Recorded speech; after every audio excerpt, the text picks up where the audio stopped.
자, 오늘은요, 감동전도를 오늘부터 시작하겠는데요. 오늘은 감동전도의 서론을 하겠습니다. 시간이 많이 갔고요. 그래서 가능한 좀 빨리 끝내려고 하는데 혹시 안 되더라도 양해해 주시고요. 네, 할렐루야. 사무엘하를 보겠습니다.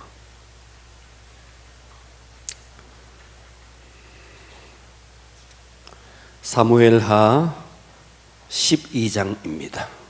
12장 1절에서 15절까지 조금 길지만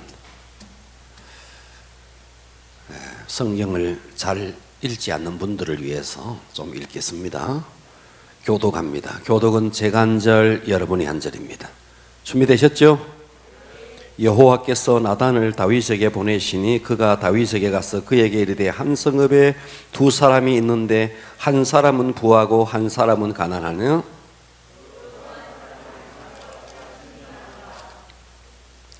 가난한 사람은 아무것도 없고 자기가 사서 기르는 작은 암양 새끼 한 마리뿐이라 그 암양 새끼는 그와 그의 자식들과 함께 자라며 그가 먹는 것을 먹으며 그의 잔으로 마시며 그의 품에 누우며 그에게는 딸처럼 되었거늘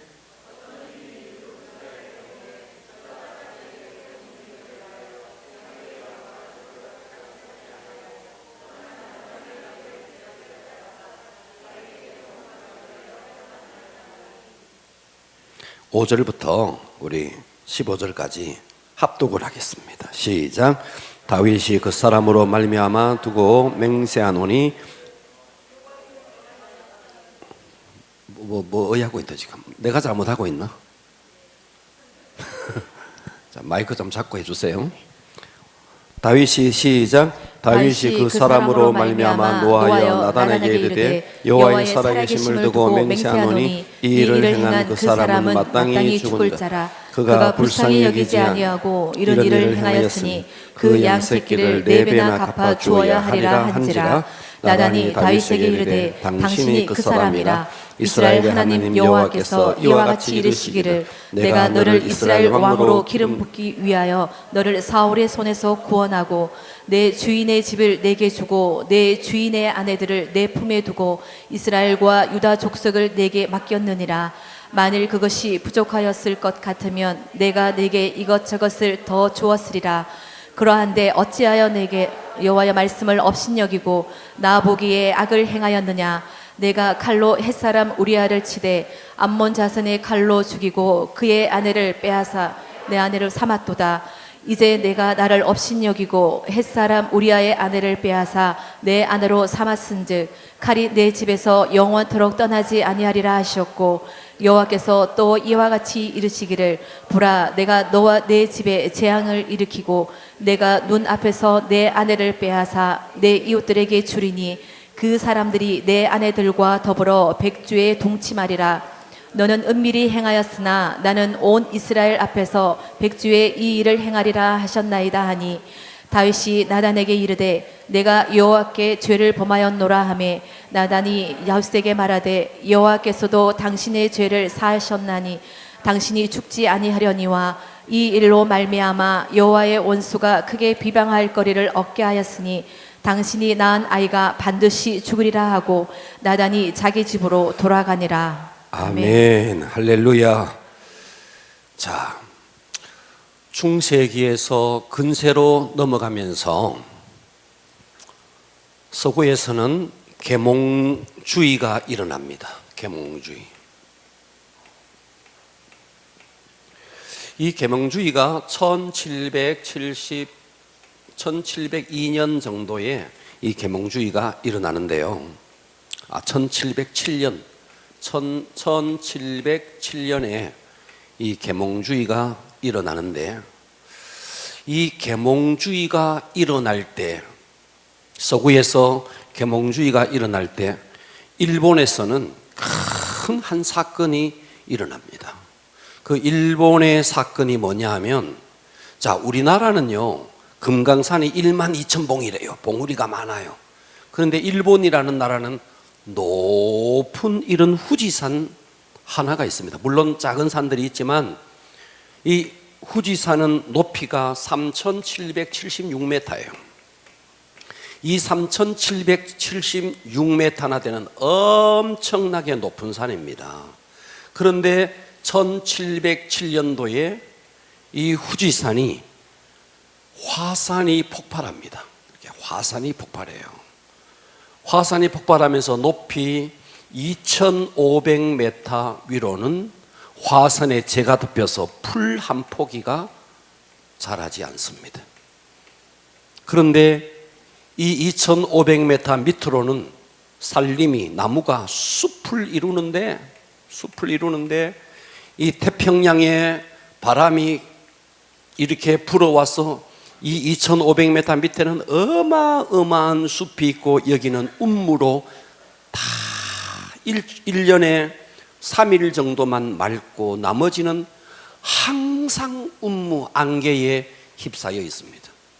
그런데 이 일본 사람들은요, 엄청나게 종교심이 강해요. 종교심이 강합니다. 그러다가 보니까 그들은요, 아무거나 신으로 여기고 신을 섬기는 거예요. 그러다 보니까 이 일본 사람들은 이 후지산이 그들에게는 신이 되어 있는 겁니다. 후지산이 신이에요. 그런데 이 후지산이 항상 운무로 쌓여 있으니까 신비의 산인 거예요. 신비의. 그런데 이 후지산은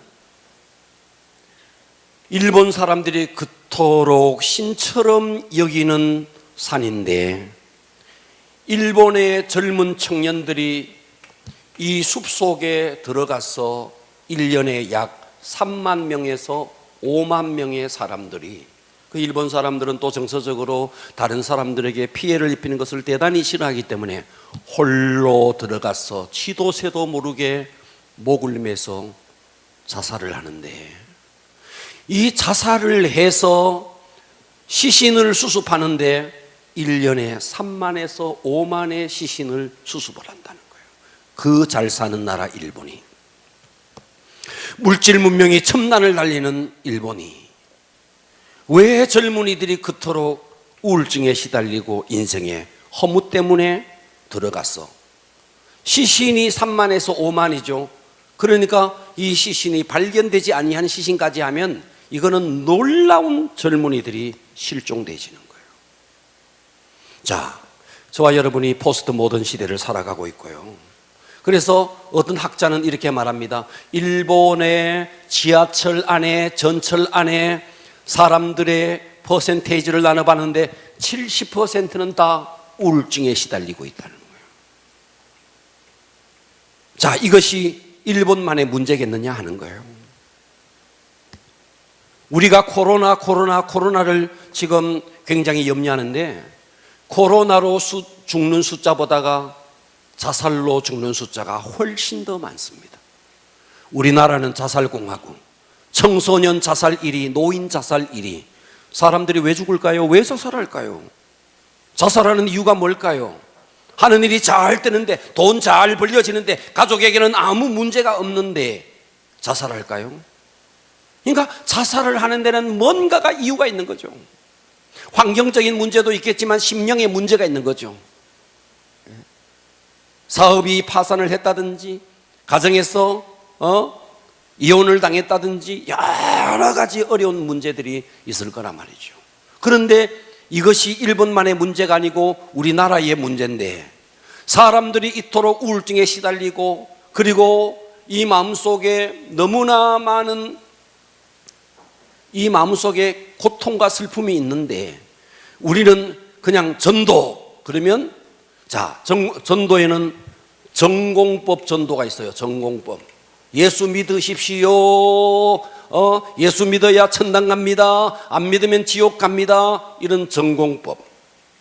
자, 이 전공법 전도에는 우리가 그동안 너무나 많이 했던 전도 폭발이라든지 사형리라든지 브릿지 전도라든지 이것은 엄청나게 논리로 준비가 돼서 이 사람에게 접근해서 하나님은 어떤 분이고 예수님은 어떤 분이고 당신에게는 죄가 있고, 그래서 이 논리로서 이 사람에게 설득하려고 하지만, 자, 우리가 살고 있는 이 시대는 21세기 포스트 모던 시대에 사람들이 논리로 이성으로 접근했을 때 이 사람들이 녹겠느냐 이 말이에요.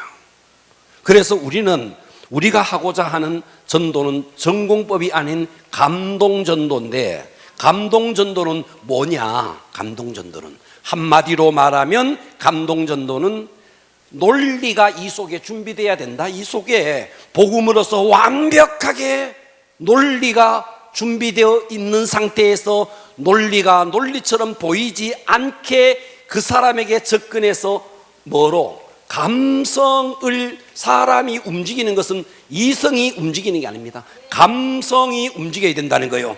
감성을 움직이기 위해서는 어떻게 접근해야 되는데? 그 사람을 감동시켜야 된다는 거예요. 이것이 감동전도다 하는 거예요. 할렐루야. 자, 오늘 본문을 짧게 설명하면 이겁니다. 다윗이 있었습니다. 우리는 다윗을 너무 잘 알아요. 다윗이 어떤 죄를 지었다는 것을 만천하가 알고 있어요. 우리아의 아내 바세바를 범합니다. 다윗은 은밀하게 범했지만 하나님은 하나님의 선지자 나단의 머릿속에, 뇌 속에 집어넣습니다. 다윗이 이와 같은 죄를 지었다. 그래서 이 다윗에게 나단이 갑니다. 나단이 가요. 갑니다. 자, 여기서 전공법 전도는 왕이시여 당신은 10계명 중에서 7계명을 범했습니다. 10계명은 이런 계명인데 그 중에 7계명을 범했습니다. 당신은 회개해야 됩니다. 이것은 논리고 이성입니다. 만일 이 나단이가 다윗에게 이렇게 접근했다면 이 나단의 목이 100개라도 남지 않는다는 거죠. 그런데 나단은 다윗에게 가서 그렇게 말하지 않습니다. 다윗의 뭐를 건드리느냐? 감성을 건드리는 겁니다. 자, 어느 성읍에 한 부자가 있었습니다. 그리고 이 부자네 집 옆에는 가난한 농부가 있었습니다. 이 부자에게는 양도 소도 많았습니다. 농부네 집에는 양 한 마리 딱 있었는데 이 양을 자기의 딸처럼 여겼습니다. 그래서 잠을 잘 때도 이 양을 끼고 자고 밥을 먹을 때도 이 양과 함께 밥을 먹었습니다. 이 농부에게 있어서 이 양은 한 가족이었습니다. 그런데 이 부자네 집에 지나가던 행인이 손님으로 왔습니다. 이 집에는 양도 많고 소도 많고 짐승들이 많습니다. 그런데 이 부자는 자기의 것이 아까워서 농부네 집에, 가난한 농부네 집에 딸처럼 여겼던 이 양 한 마리를 빼앗아다가 이것을 잡아서 행인에게 대접을 해 주었습니다. 감성을 자극하는 거죠. 감성을. 아멘.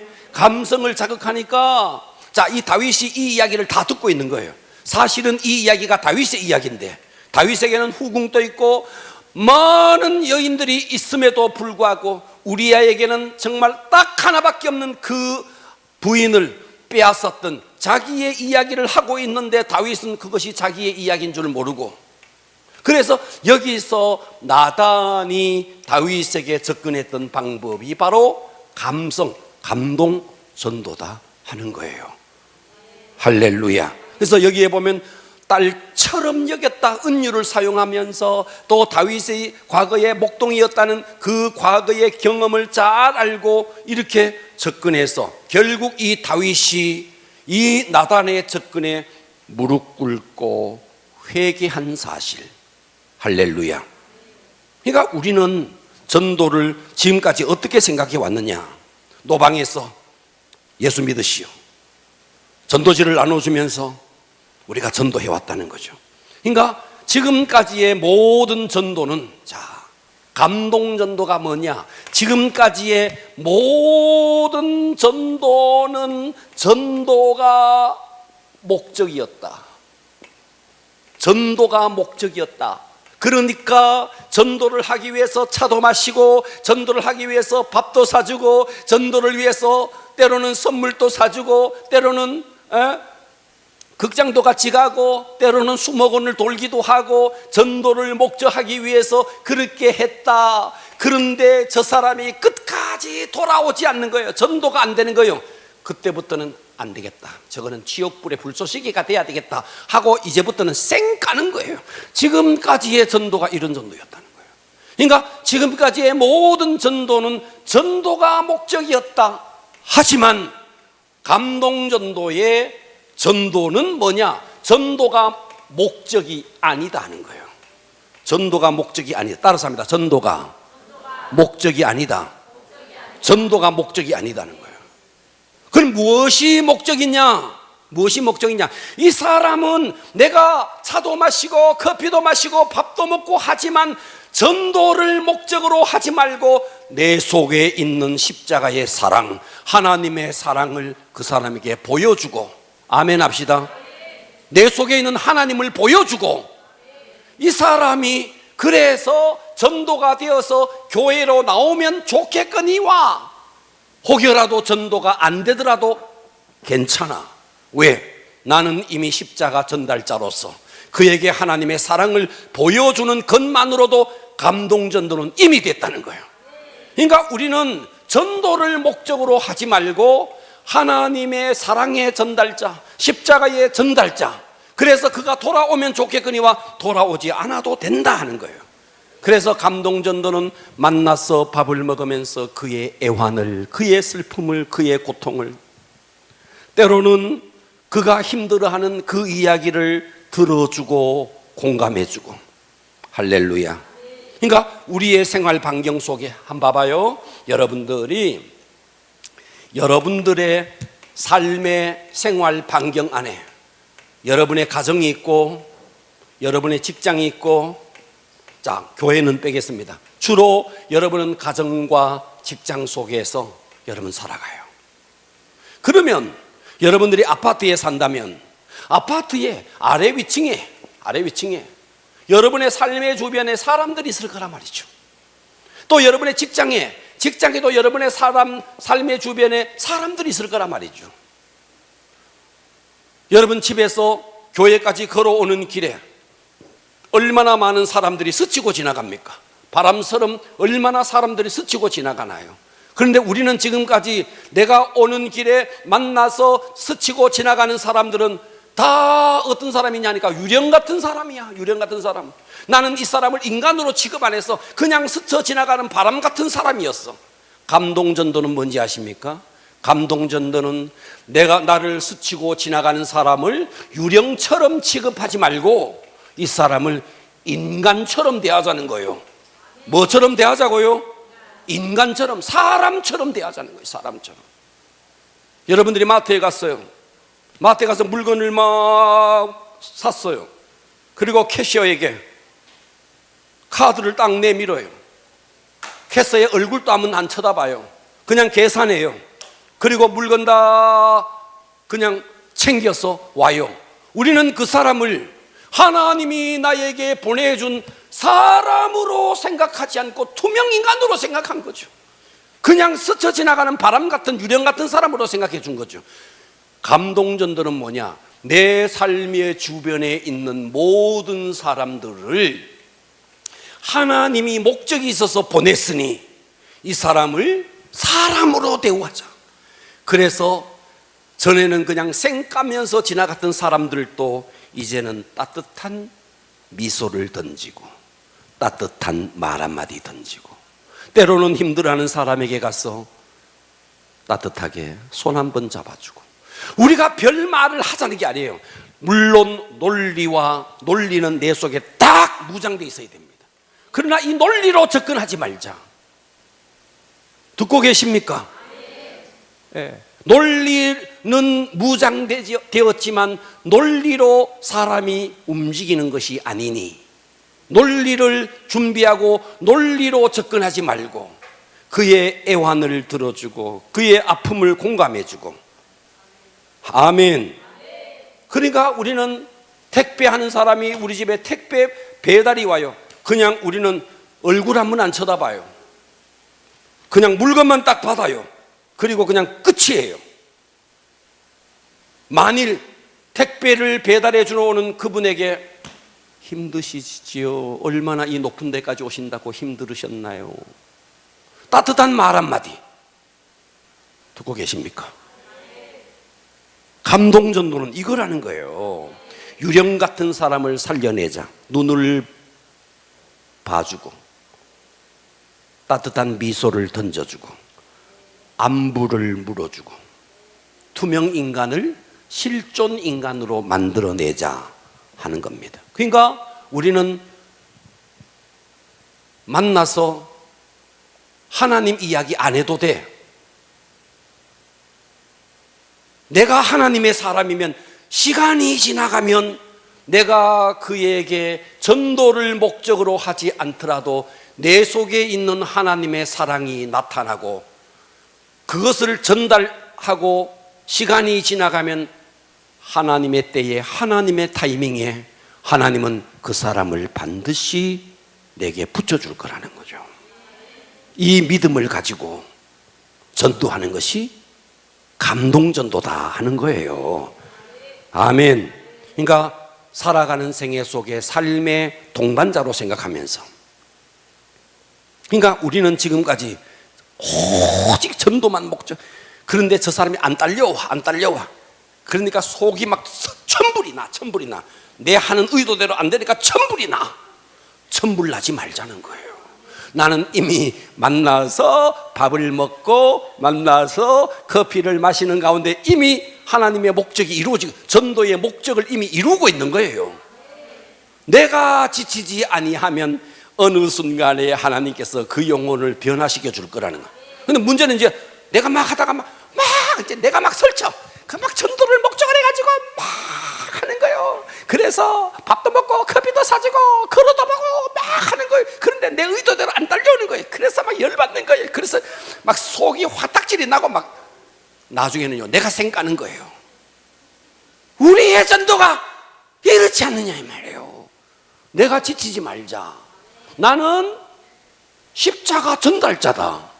하나님의 사랑을 전달해 주면 지치지 아니하면 하나님의 때에 그 사람을 하나님의 타이밍에 하나님이 해주실 거다 이 말이죠.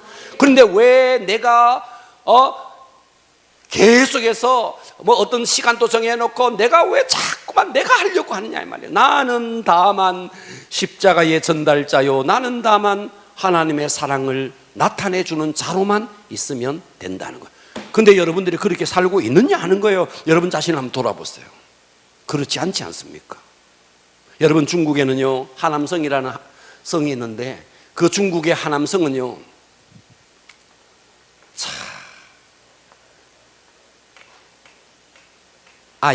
집에 아이가 15살만 되면, 잘 들어보세요.